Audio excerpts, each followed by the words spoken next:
انشاءاللہ، تاکہ صحیح علم جو ہے وہ لوگوں تک اللہ کے فضل و کرم سے انشاءاللہ پہنچ سکے، اور اللہ تعالی ہمیں بھی توفیق دے کہ ہم صحیح بات کرنے کی اور اس بات کو صحیح معنوں میں لوگوں تک پہنچانے کی اللہ کریم ہمیں توفیق عطا فرمائے۔ ہمارے آج کے 4 بڑے موضوع ہیں: استعانہ بالجن، جنات سے مدد، مسلم اور کافر جن میں فرق، اور شیطان کا حسد کے لیے باقاعدہ طور پہ لوگوں کو حکم دینا، اور جنات کا تقرب کس طرح سے حاصل کیا جاتا ہے۔ سب سے پہلے ہم بات کریں گے استعانہ بالجن کے اوپر کہ استعانہ بالجن یہ جائز ہے، حلال ہے یا حرام۔ اور اس بات کو ذہن نشین رکھیں، اپنے ذہن میں فکس کر لیں اس بات کو کہ جو لوگ استعانہ بالجن کے قائل ہیں وہ کہیں نہ کہیں فتنوں میں مبتلا ہیں، اور اللہ اور اللہ کے رسول صلی اللہ علیہ وسلم کے احکامات کی جو صحیح معنوں میں جو اطاعت ہے اس سے وہ مبرہ ہے۔ اب اس میں یہ جو چیز ہے کہ استعانہ بالجن یعنی جنات سے مدد لینا، اور جنات سے مدد لینے کے حوالے سے ہمارے جو معاشرے میں 2 قسم کے طبقات ہیں۔ ایک طبقہ جو ہے وہ اس کو تسلیم کرتا ہے، اور دوسرا طبقہ اس کو ڈینائی کرتا ہے، وہ مانتا ہی نہیں۔ اور جو ماننے والے ہیں وہ کہتے ہیں جی مسلمان جنات سے مدد لی جا سکتی ہے، اور جو نہ ماننے والے ہیں وہ کہتے ہیں کہ کسی سے بھی مدد نہیں لی جا سکتی۔ تو ہم دیکھیں گے کہ قرآن کریم اس پر کیا کہتا ہے اور حدیث رسول صلی اللہ علیہ وسلم اس پر کیا کہتی ہے۔ سب سے پہلے چیز، اللہ تعالیٰ نے قرآن کریم میں مختلف جگہ پر اپنی مدد اور نصرت کی بات کی، جیسا کہ انا فتحنا لک فتحا مبینا، سورۃ الفتح میں اللہ تعالیٰ نے فرمایا، اور اسی طرح سورۃ النصر میں اذا جاء نصر اللہ والفتح، اللہ کی مدد اور فتح جو ہے وہ آ گئی، جب آ جائے۔ اور اسی طرح نبی صلی اللہ علیہ وسلم نے فرمایا کہ اذا استعنت فاستعن باللہ، جب بھی تم مدد مانگو تو اللہ سے مدد مانگو۔ اور دوسرے نمبر پہ نبی کریم صلی اللہ علیہ وسلم نے بہت سارے مقامات پر یہ دعا کی، اللہم انی اسألک النصر، یا اللہ ہم تجھ سے تیری مدد کا سوال کرتے ہیں، اللہ تمہاری مدد فرما۔ اور ایک دعا جو ہے وہ ہم اکثر یہ کرتے ہیں، اللہم انصرنا ولا تنصر علینا، یا اللہ تیرے علاوہ کوئی مدد نہیں کر سکتا، تو ہماری مدد فرما۔ اس سے یہ ثابت ہوتا ہے کہ استعانہ بالجن جو ہے یہ وہ بھلے وہ مسلمان جنات ہوں یا غیر مسلم جنات ہوں، ان سے مدد نہیں لی جا سکتی۔ اور یہ کن لوگوں کا کام ہے؟ جو جنات اور جنات سے مدد لینے کے قائل ہیں، وہ جادوگر حضرات ہیں۔ اکثر وہ حضرات جو اس بات کے قائل ہیں وہ آج کل 2-4 دن میں تو اس پر ضرور بات کریں گے، اس پر ضرور سوچ و فکر کریں گے کہ جنات سے مدد لی جا سکتی ہے، جنات سے پوچھا جا سکتا ہے، اور وقتی طور پہ ان کو یہ احساس ہوگا کہ ہم اس میں مبتلا نہیں ہیں، فتنوں میں مبتلا نہیں ہیں۔ لیکن کسی سٹیج پہ جا کے، کسی ایسے موڑ پہ وہ جنات سے مدد لینے کے اس حد تک اس میں پختہ ہو جائیں گے کہ وہ پھر اس میں حلال اور حرام کی جو تمیز ہے وہ ختم ہو جائے گی۔ اس لیے وہ فتنوں کا دروازہ ہی نہیں کھولنا چاہیے جس سے انسان کا دین اور اس کا عقیدہ جو ہے وہ کسی بھی لحاظ سے اس میں فرق ہے۔ مسلم اور کافر جن میں جو فرق ہے وہ یہ ہے کہ مسلمان جنات بھی اسی طرح دعوت اللہ کا کام کرتے ہیں جس طرح سے مسلمان یعنی انسان کام کرتے ہیں۔ نبی صلی اللہ علیہ وسلم کو اللہ تعالیٰ نے دونوں مخلوقات کے لیے جو ہے وہ بھیجا ہے، اس لیے بھیجا ہے کہ آپ ان دونوں مخلوقات کی طرف جو ہے وہ نبی بنا کر بھیجے گئے ہیں، اور نبی صلی اللہ علیہ وسلم نے اس پر بڑی تعلیم دی۔ پھر اسی طرح ان میں مسلمان جنات بھی موجود ہیں جو کہ اللہ اور اللہ کے رسول صلی اللہ علیہ وسلم کی اطاعت میں اپنی زندگیاں بسر کرتے ہیں، اور کافر جن اسی طرح ہی کافر جن ہیں جس طرح سے کافر انسان ہیں، یعنی کفر کرنے والے ہیں، اللہ اور اللہ کے رسول صلی اللہ علیہ وسلم کی جو تعلیمات ہیں ان سے بے بہرہ ہیں، اور وہ ابلیس کے ساتھی ہیں، ابلیس کے ساتھ کام کرنے والے ہیں۔ اور تیسرے نمبر پہ ہماری ہے یہ چیز کہ شیطان کا حسد کا حکم دینا. اب حسد جو ہے یہ اتنی بری بیماری ہے کہ انسان کو کھا جاتی ہے، انسان کو تباہ کر دیتی ہے. حسد بنیادی طور پہ پیدا ہی شیطان کی طرف سے کیا جاتا ہے. انسان ایک چیز کے متعلق، اللہ کی کسی نعمت کے متعلق سنتا ہے، سوچتا ہے، دیکھتا ہے، اور جو صحیح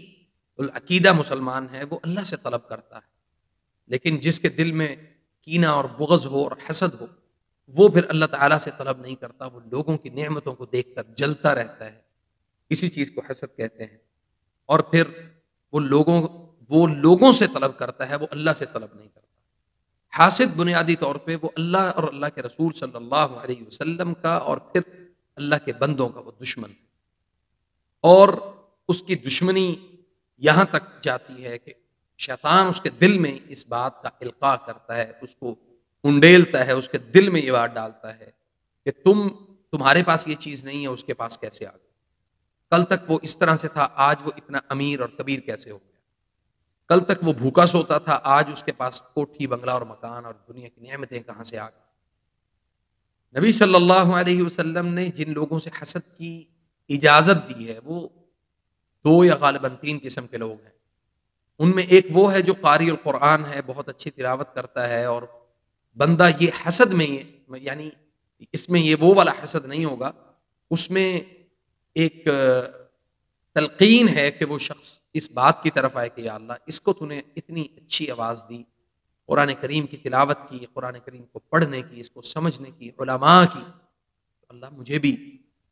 توفیق دے اور میں قرآن کریم کی تلاوت کروں اور اللہ تیرے دین کی سربلندی کے لیے کام کروں. اسی طرح وہ آدمی جو بہت اموال والا ہے اور وہ اللہ کے راستے میں خرچ کرتا ہے، آپ اس سے اس بات پر حسد کر سکتے ہیں، اور یہ وہ حسد آپ کو یہ قاتل حسد نہیں ہے،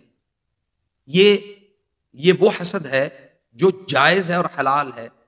جس میں آپ یہ کہہ سکتے ہیں کہ اللہ تو نے اس کو اپنے راستے میں مال خرچ کرنے کی، اللہ تو نے اس کو توفیق دی، اللہ مجھے بھی توفیق، اللہ اس کو اموال دی، اللہ مجھے بھی اموال دے، میں تیرے راستے میں خرچ کروں. تو اس صورت میں تو اس کے جائز ہونے کے امکانات نظر آتے ہیں. لیکن اس کے علاوہ اگر کوئی یہ حسد کرے کہ فلاں تعلیم میں آگے بڑھ گیا، فلاں جاب میں آگے چلا گیا، فلاں اپنی زندگی کے معاملات میں اور ترقی میں آگے نکل گیا ہے، اور فلاں کو جو ہے وہ اللہ تو نے خوبصورتی دی ہے، فلاں کو تو نے حسن دیا ہے، فلاں کو اللہ تو نے اموال دی ہیں، تو یہ والے حسد جائز نہیں. اس پر آپ کوشش کریں کہ اللہ آپ کو بھی اس سے زیادہ عطا کرے. وَأَن لَّيْسَ لِلْإِنسَانِ إِلَّا مَا سَعَىٰ، جس کی آپ کوشش کریں گے اللہ وہ آپ تک پہنچائے گا. اور آخری جو چیز ہے وہ یہ ہے کہ جنات کا تقرب کیسے حاصل کیا جاتا ہے. ہر وہ عمل جو اللہ اور اللہ کے رسول صلی اللہ علیہ وسلم کی نافرمانی میں ہوگا وہ شیاطین کو آپ کے قریب کرے گا، جنات کو آپ کے قریب کرے گا، اور ابلیس کے ساتھیوں کو وہ آپ کے قریب کرے گا. اور اسی طرح یعنی اس میں جو رحم کے رشتے ہیں ان کو توڑنا، رشتہ داریوں کو ختم کرنا، اور لوگوں کے ساتھ بھلائی نہ کرنا، لوگوں کے لیے کھڈے کھودنا، لوگوں کے لیے عذاب کا جو باعث بننا، تکلیف کا باعث بننا، اور اللہ کے بندوں کو تکلیف میں مبتلا رکھنا، تو یہ ساری چیزیں جو ہیں وہ اس میں یہ شامل ہوں. اور اس کے بعد یہ ہے کہ وہ کون سے لوگ ہیں جن کے اوپر جو شیاطین ہیں وہ اپنا کشف یعنی اپنے آپ کو ظاہر کرتے ہیں. وہ لوگ ہیں جو اللہ کے اور اللہ کے نبی صلی اللہ علیہ وسلم کے دشمن سے مراد یہ ہے کہ وہ اطاعت اور فرمانبرداری میں زندگی نہیں بسر کرتے، وہ کفار بھی ہو سکتے ہیں، اور وہ اسلام کے اندر مسلمان جو ہیں یعنی جنہوں نے کلمہ پڑھا ہے لیکن وہ عملی طور پہ ان کے اندر کوئی وہ ایسا ثبوت نہیں ہے، اور وہ شیطان کا تقرب جو ہے وہ آٹومیٹک وہ شیطان کا تقرب ان کو حاصل ہو جاتا ہے جب وہ نبی صلی اللہ علیہ وسلم کی تعلیمات سے دور ہٹتے ہیں. یہ بڑی تفصیل طلب باتیں ہیں، ان پر ہم مختلف اوقات میں جو ہے وہ بات کرتے رہتے ہیں. تو انشاءاللہ اب یہاں پہ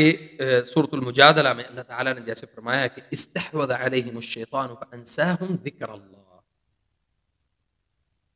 اللہ اکبر، فانساہم، وہ ان کو بھلا دیتا ہے، اللہ کا ذکر ہی بھلا دیتا ہے۔ یعنی شیطان سے بچنا چاہیے، شیطان جو ہے وہ انہیں اللہ کے ذکر سے غافل کر دیتا ہے۔ اور امام ابن تیمیہ رحمہ اللہ وہ اس پر لکھتے ہیں کہ ان کے دل میں اللہ کے ذکر کی طلب ہی ختم ہو جاتی ہے جو لوگ اللہ کے ذکر سے غافل ہوتے ہیں، اللہ تعالیٰ کے ذکر کی طرف ان کی ترجیح نہیں ہوتی۔ اور پھر فرمایا کہ سورۃ مریم میں الم تر انا ارسلنا الشیاطین علی الکافرین تؤزهم ازا، اللہ اکبر۔ پھر فرمایا کہ سورۃ مجادلہ میں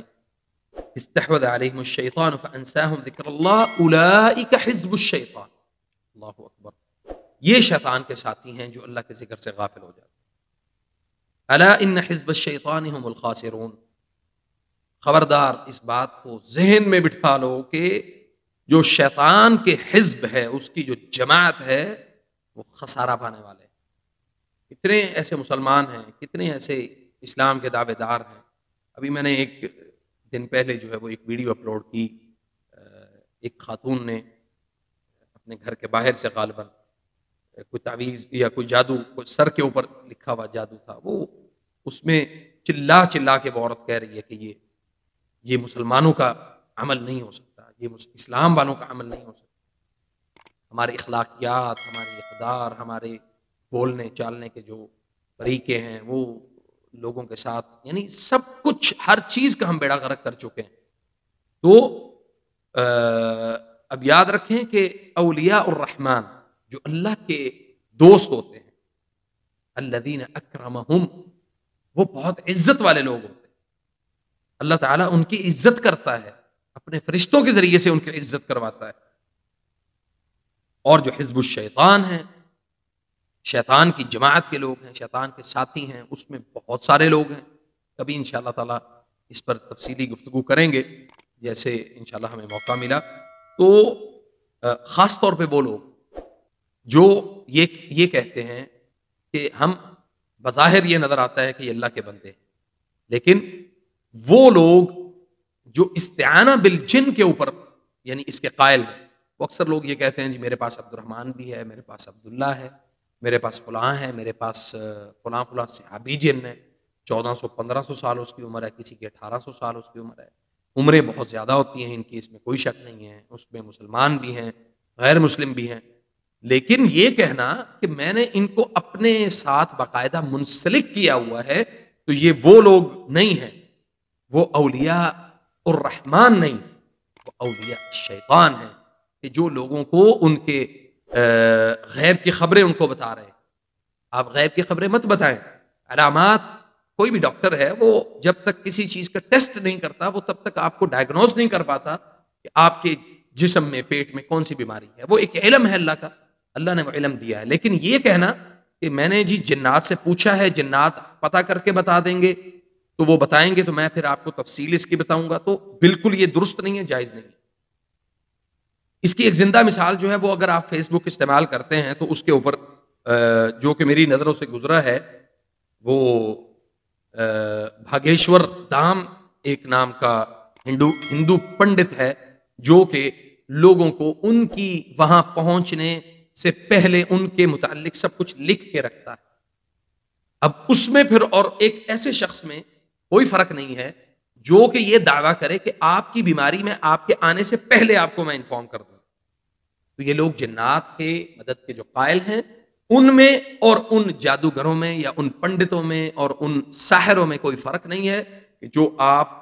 جنات سے مدد کے قائل ہیں۔ اللہ تعالی ہمیں عمل کی، علم کی اور علم کو صحیح معنی میں سمجھنے کی توفیق عطا فرمائے۔ فجزاکم اللہ خیر، السلام علیکم ورحمۃ اللہ وبرکاتہ۔